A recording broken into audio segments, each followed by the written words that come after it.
c'était pour avortement, une avorteuse. Instituant, donc dans les années 70, il y a une nouvelle méthode technique qui s'appelle la méthode Kerman, mais surtout il y a toute une revendication féministe extrêmement puissante qui fait que des groupes de femmes d'ailleurs font des avortements. Il y a tout un mouvement d'ailleurs qui dit notre corps, nous-mêmes, etc. Il y en a marre de donner le contrôle aux médecins et tout. Donc c'est les femmes elles-mêmes qui font des avortements avec cette méthode par aspiration, la méthode Kerman. Mais c'est interdit par la loi. Et alors il va y avoir un incident à Bobigny, il y a une fille qui avorte et qui est inculpée. Alors, face à cette inculpation, vous allez avoir le manifeste qui va être appelé finalement, en s'appuyant sur des dessins de Reiser, le manifeste des 343 salopes, avec Simone de Beauvoir, Gisèle Halimi, etc., qui vont dire, si cette fille est inculpée, nous aussi, on doit être inculpés de la même façon. Donc ça va provoquer un certain scandale. Et puis finalement, vous avez Simone Veil qui va faire une loi, institutionnalisation. Mais...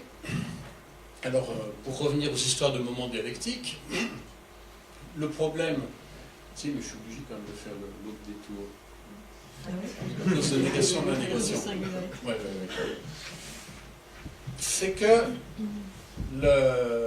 dans la façon de penser de Hegel, vous avez donc le moment positif, le moment négatif, et le moment de singularité qui est négation de la négation. C'est-à-dire, je masque... le négatif en quelque sorte. Je ne le fais pas fonctionner, quoi. Bon. Mais dans l'institutionnalisation, c'est un peu pareil, c'est-à-dire que instituer, l'avortement est interdit, instituant, il y a des avortements qui sont faits, mais il y a aussi toute une lutte contre le corps médical. Institutionnalisation, on va accepter une partie de l'instituant, on va dire d'accord, ok pour des avortements, mais on va dire de telle date à telle date, et ça doit passer par le corps médical, etc. C'est pour ça que vous avez des femmes qui vont dire cette institutionnalisation, c'est une trahison. Et elles ont raison. C'est une trahison si on se dit que dans l'instituant, il y avait on échappe au pouvoir médical, on reprend le contrôle de notre corps, de nous-mêmes, etc. Et d'autres vont dire c'est une victoire. Bon, mais elles ont raison aussi, puisque c'est une victoire dans la mesure où l'avortement qui était totalement interdit, devient finalement autorisé. Mais donc le paradoxe de l'institutionnalisation, c'est que celles qui disent que c'est une trahison ont raison, celles qui disent que c'est une victoire ont raison. Parce qu'en fait, l'institutionnalisation accepte une partie de l'instituant, mais elle tue toujours une partie de l'instituant. Et ça, c'est l'histoire dans la façon dont elle fonctionne. Donc pour nous, comme on est concentré sur le mouvement des formes sociales, c'est toujours intéressant de voir qu'il y a une partie acceptée et une partie rejetée. Et ça veut dire aussi que le fait que ce soit une trahison n'empêche pas que ce soit une acceptation. Il y a une sorte de paradoxe qui est tout à fait intéressant dans cette histoire de dialectique. Après, Louraud va s'apercevoir qu'en fait, en regardant ce qui se passait dans l'histoire de déviance de groupe, je passe, mais qu'on peut aussi considérer des dimensions idéologiques, libidinales, organisationnelles, et que ça aussi c'est intéressant. Mais après, quand on va travailler là-dessus, on va s'apercevoir que c'est un rubicube, c'est-à-dire qu'il n'y a pas, c'est pas comme l'universalité n'égale pas forcément instituée, n'égale pas forcément idéologique. Ça peut tout à fait se bouger. Bon, mais alors, ce qui est assez intéressant quand on regarde Hegel, c'est qu'au début, il s'intéresse à la dialectique négative, c'est-à-dire le phénomène de négation. Chaque moment est la négation des deux autres moments. Va-t-il finir par conclure? C'est-à-dire plutôt que de dire l'universalité c'est le moment positif, on va se dire mais après tout c'est peut-être la particularité qui est le moment positif.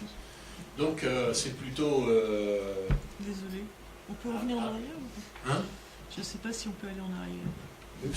C'est ça. Ah c'est ça, ok. La commande. Ok.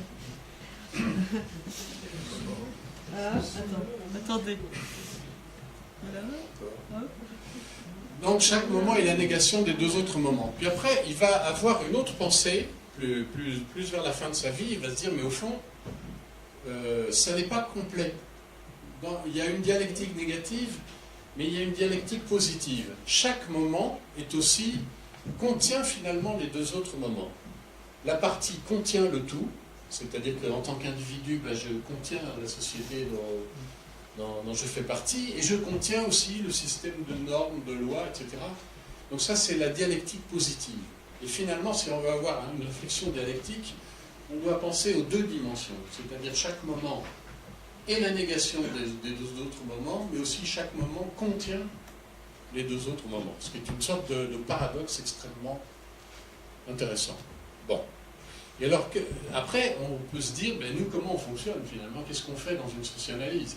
Ce qu'on fait, c'est qu'on s'attache à travailler le moment de particularité, puisque on va s'attacher à ce que chaque individu nous donne son questionnement, à ce que chaque individu nous donne sa façon de voir, ses infos, etc. Donc on entre par le moment de la particularité. Voilà. Ok. Alors, dernier point, on n'intervient jamais seul. Le dispositif est conduit par un staff, une équipe. Pourquoi est-ce qu'on fait ça? C'est pour multiplier les résonances. En fait, on compose le staff, l'équipe, en fonction de la commande et de l'établissement où on va. Donc on peut faire exprès d'avoir un staff avec des garçons, des filles. Quand on intervient dans un groupe, par exemple, féministe dur, on mettra une équipe d'intervention mixte. On va mettre des jeunes et des vieux, on va mettre des sociologues, des psychologues.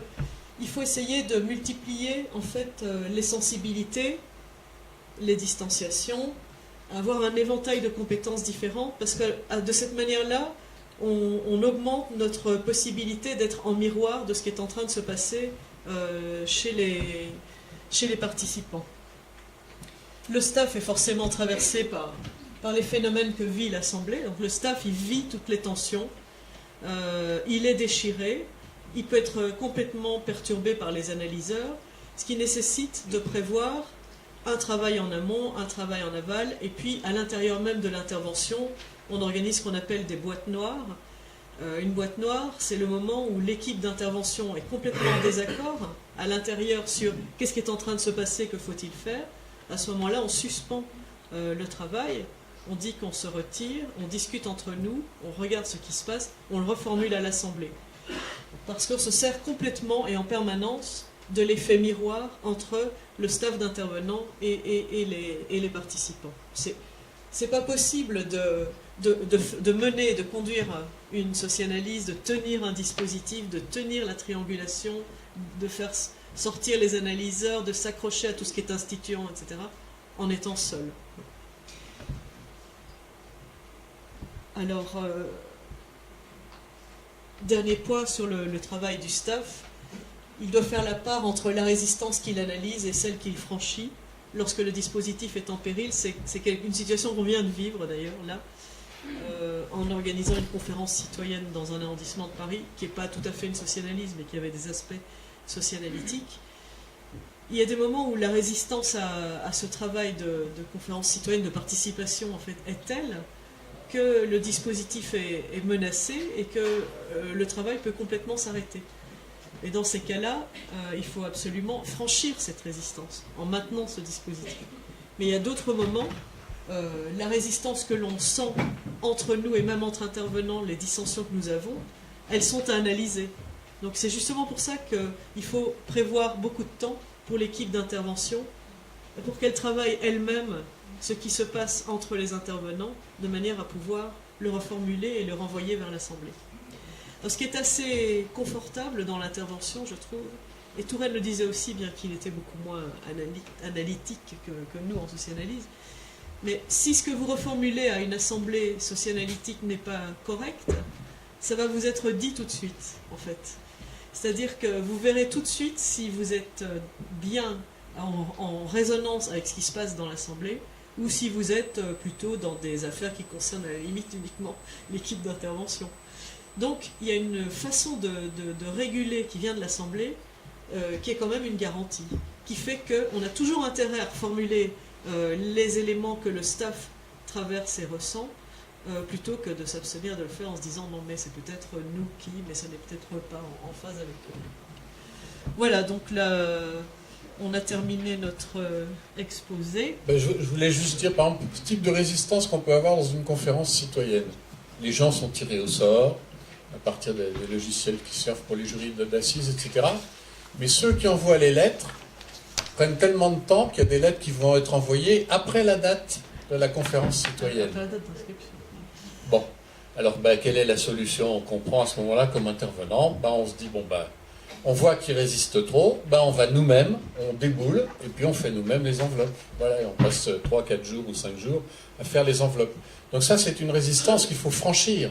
Ça ne sert à rien de l'analyser, parce qu'elle va détruire votre dispositif. Alors pour récapituler, donc, on est passé par le principe clinique, l'analyse qui différencie commande-demande, le principe de non-savoir, ne pas se construire un savoir préconstitué, et être à l'écoute toujours et dire tout le temps pourquoi je suis là, pourquoi vous m'avez fait venir, pourquoi maintenant, pourquoi moi, et pourquoi est-ce que vous voulez qu'on fasse ça, etc. Le principe de dérangement qui est la base même de la construction du dispositif et de la conduite de ce dispositif comme forme sociale superposée à établissement. Ça va? Chaque fois qu'on dit dispositif et dérangement, il y a quelqu'un qui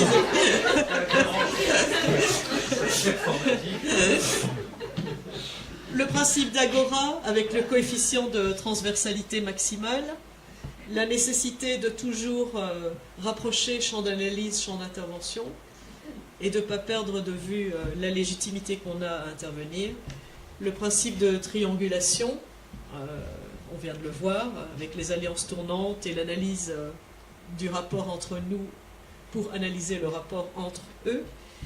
Et finalement, donc, en résumé, la socianalyse, c'est analyser l'institution de l'analyse dans un établissement. C'est ça la règle fondamentale. Nous, on a un peu ces éléments en tête tout le temps, ça nous sert même de langage rapide entre intervenants, attention, triangulation, partie requérante, etc. Mais ça permet finalement de conduire ensemble, c'est comme une sorte de code de la route, si vous voulez, sur lequel on s'appuie. Oui, alors on voulait, dans les socianalyses de longue durée, mais bon, c'est pas vraiment l'objet là, donc il faut faire ça. C'est que si la socianalyse est brève, il n'est pas nécessaire d'écrire, mais si la socianalyse est longue, ça veut dire que les basculements dans un autre mode de fonctionnement sont quand même différés, et dans ce cas-là, on enregistre tout, on fait des comptes rendus, on filme, on fait des photos, on invite à dessiner, etc. Parce qu'il faut capitaliser tout le processus.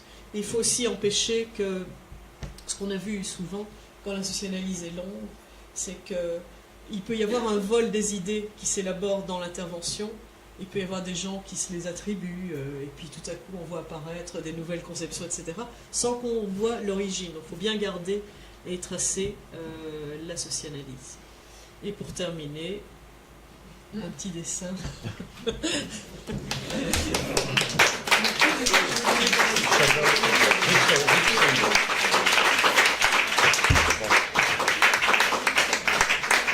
Donc on fait quelques minutes de pause et après donc on part sur la 10 minutes. Alors il faut dire qu'il y a 10 minutes de pause et on part après sur la partie débat, discussion. quelques éléments de logistique, c'est pas la peine de filmer. On va parler